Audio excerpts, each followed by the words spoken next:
ଏହି 5ଟି ସଂକେତକୁ ଅଣଦେଖା କରୁଛନ୍ତି କି? ତେବେ ସାବଧାନ ହେଇଯାଆନ୍ତୁ। ଏହା ଆପଣଙ୍କର ପେଟ ଖରାପ ନୁହେଁ।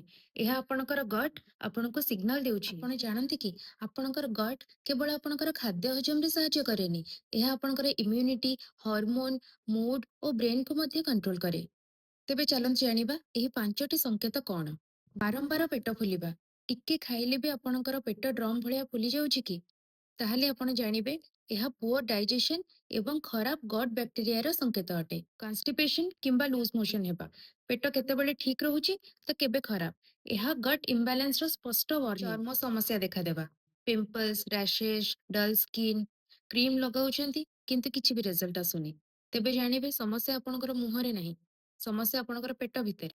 90% ସେରୋଟୋନିନ୍, ଯାହାକୁ ଆମେ ହ୍ୟାପି ହର୍ମୋନ ବୋଲି କହିଥାଉ, ସେଇଟା ଆମର ଗଟ୍ରେ ହିଁ ବନେ।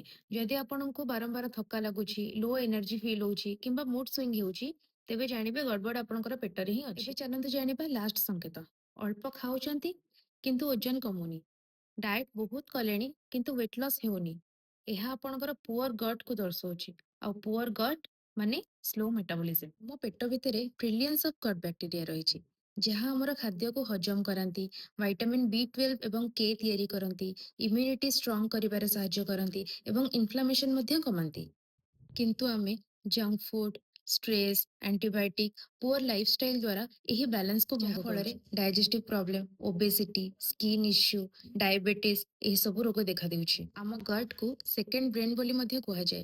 ରିସର୍ଚ୍ଚ ଅନୁସାରେ ଗଟ୍ ଆଉ ବ୍ରେନ୍ ମଧ୍ୟରେ ଗଟ୍ ବ୍ରେନ୍ ଆକ୍ସିସ୍ ରହିଛି।